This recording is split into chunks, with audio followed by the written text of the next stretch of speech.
We talk about how courageous it is to be convicted, but I'm going to challenge you that the real courage is in being confused. It's in the confusion and not understanding something and having the courage to explore it, to reach out and see a different perspective, to understand a different way, a different view. And that's where the real courage comes in. Welcome to Becoming Virtuosa, the podcast with Dr. Susan Crockett.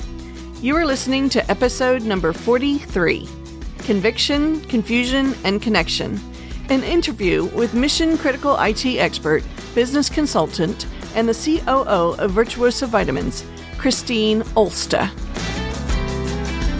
Welcome to Becoming Virtuosa, the podcast that encourages you to become your best virtuosa self.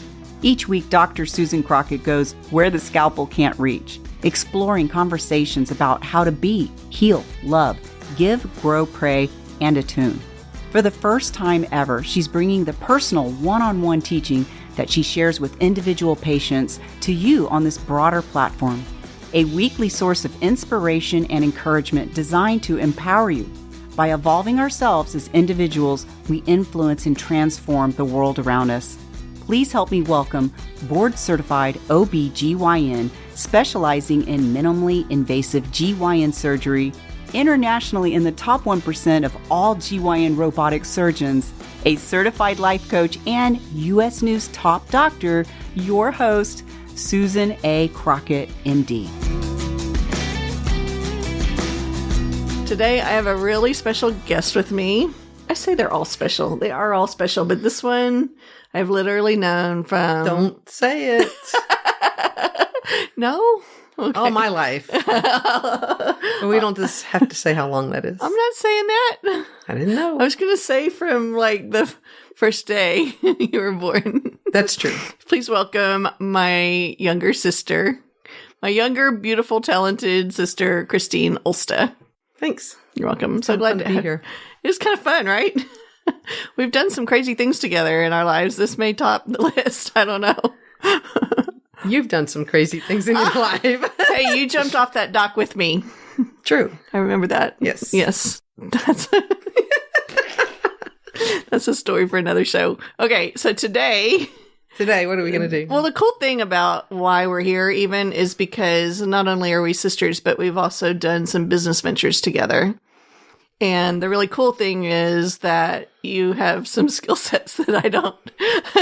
So you have this background in operations and you're very detailed, and you're actually going to be running our vitamin shop for us when we launch.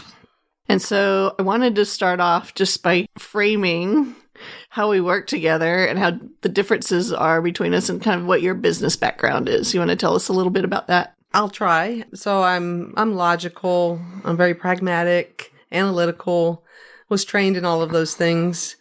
My last career was in a visionary integrator relationship role where I was the integrator. Imagine that. Yeah. So that complements you who are more creative, visionary, let's do this. and benefits at times from having a little bit of guidance about focus and the details.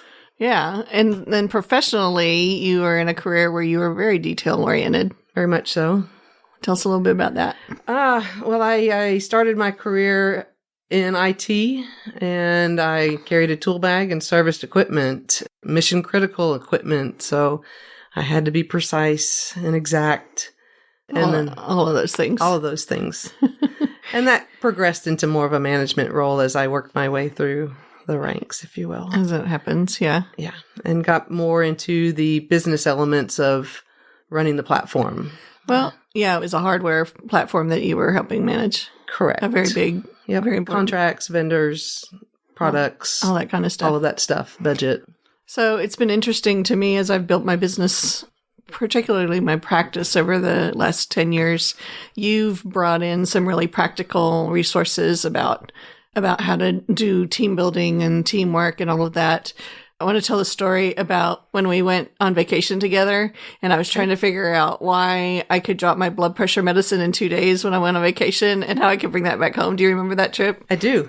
Because that was about 3 or 4 years ago, and we'd kind of figured out, well, we eat healthy where we are, because it's all natural. There's no fast food when we go to that beach.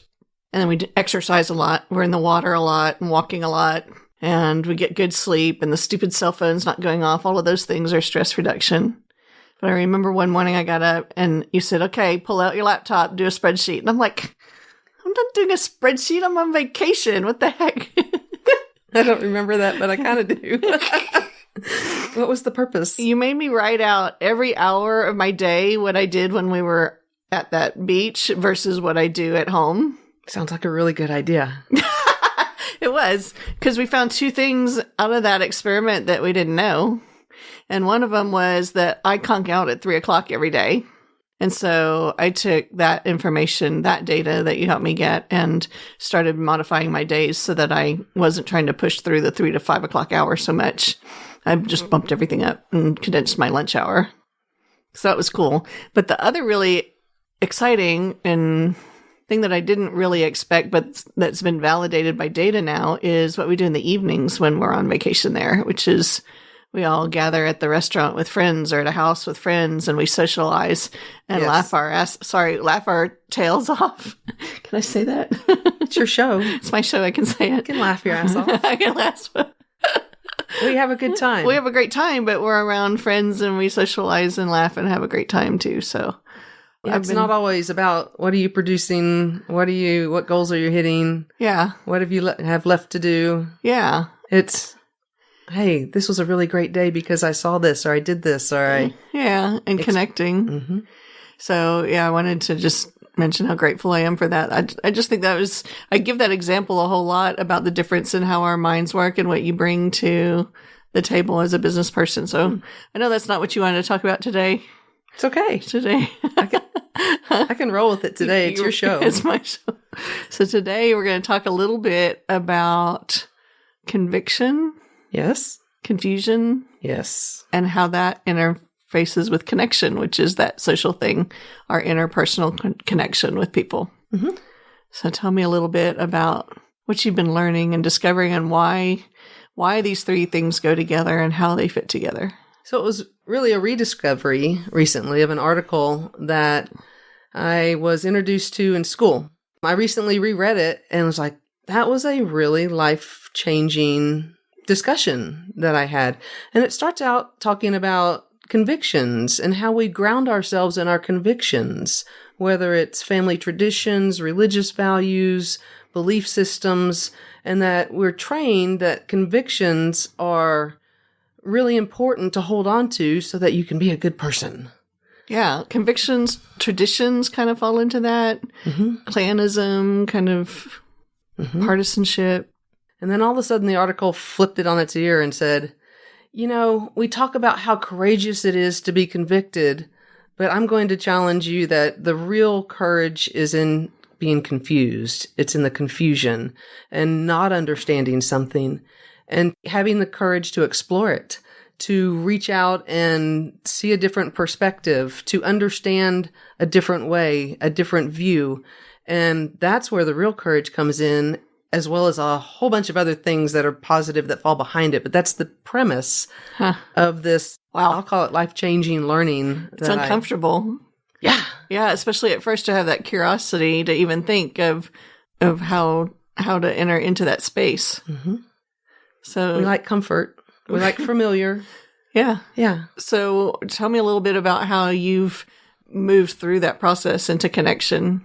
Got any good stories? You got a million good stories. I've got a few good stories, but the kind of the progression is when you open yourself up to being confused, you open yourself up to exploring the why that you don't understand. And the why is such a tremendous force of understanding. And when we understand more, we connect better. We connect more.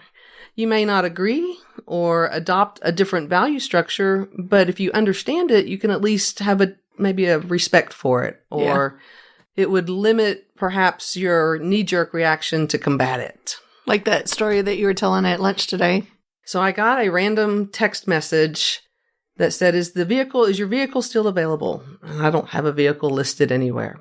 So I just said, no, it's not.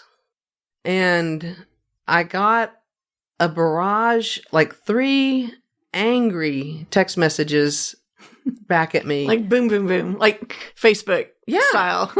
Yeah, like, and called me a bitch. And, Oh my gosh. You know, like, you people in Texas are crazy and you need to get your S together. Wow. You know, how dare you kind of, so we'll just stop right there. That person was met with confusion. It's something they didn't understand. And instead of digging into the why, they just fought. They didn't embrace the confusion. There was a reaction right away. Mm-hmm.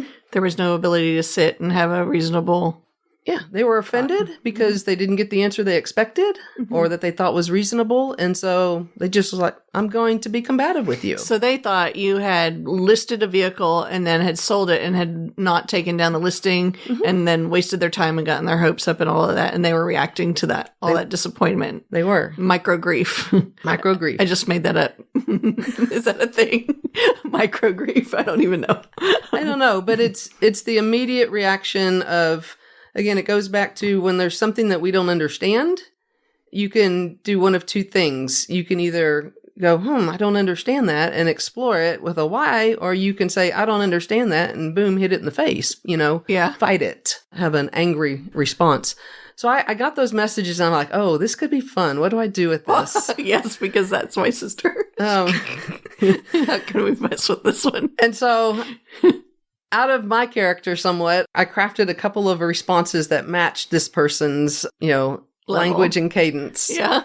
Energy. Energy. And I said, oh my gosh. No, wasn't me. It's not me. It's not my mistake. I don't have anything listed. The lister wrongly put my phone number. But I kind of had fun with it because I used a little bit colorful language there. I did. And I got back the nicest reply. Really? Yes. It was, oh, sister, you must be going through hell. I'm so sorry that, goodness. You got to figure out how to get that taken down. Aw. And I was like, okay, isn't that interesting? Oh, that's a fascinating story. What a good experiment that is. So I was able to break through got to some understanding, kind of broke up the confusion.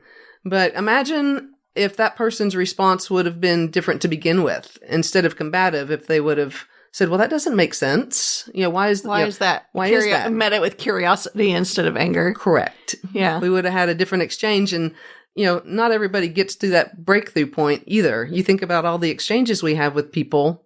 Thousands. And people that we say we don't really like or align with, it's probably mostly because we let ourselves have our feelings get hurt, or we just don't take the time to understand where are they coming from. Because it takes time and it takes effort. It does. And in this society where we're like on to the next thing, fast, make the judgment, react, and go on, that's worth saying more than once that we need to take a minute and pause.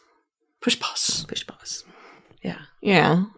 So you ended up with a connection with this person. Brief, but yes, it ended positively for both of us. Yeah, because you ended up in alignment after the confusion. Correct. You were attuned to each other. You understood what was going on. Yeah. That's so cool. Yeah, instead of just ignoring it, So how do we bring this out to a broader societal scale? Well, that's a really great like micro example of a one-on-one interaction on something very small. But how do we expand this into our society and our community structures, politics? How do we bring that onto a broader scale?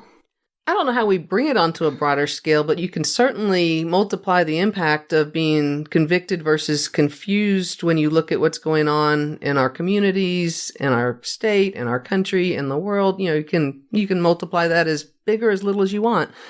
So this is interesting. I'm sorry to interrupt you, but when you talk about the conviction thing, I can hear a lot of our viewers going, oh, well, I don't want to give up my convictions. I don't think that's what you're asking people to do here either. Not at all. I'm not asking anybody to give up their convictions. Or their values or anything like that. Core values are essential to guiding us through our decisions. However, challenge me on mine. If I don't have the courage to be confused about them and reevaluate them, perhaps in a new light, maybe I'm missing something. Right. Maybe you are too. Well, that takes a lot of humility. And I don't know about that. I think it's being open to growth and change and perspective. You think about how our life begins in the big scheme of things. Yeah. If we weren't confused, we would only know what we know in that little bitty space. Yeah. But once you begin to look at the world with some curiosity, approach it with some confusion. Yeah. Embracing the confusion of it. I don't understand that. That's new to me. Why would somebody go to a museum and look at these? I don't know. Well, let's go see. Let's go figure it out. Yeah. And you can either appreciate it or not, but at least you've gone and opened yourself up to that experience. The same applies to your core values. Right. I think if you can't be challenged in any aspect of your life, there's potential opportunities you're missing out on. Yeah, I agree. One of the sayings that we have as part of our show is love draws a bigger circle. And I've used that for a long time. I've always joked that if I was ever going to get a tattoo, that's what I would get, is a scroll around my wrist.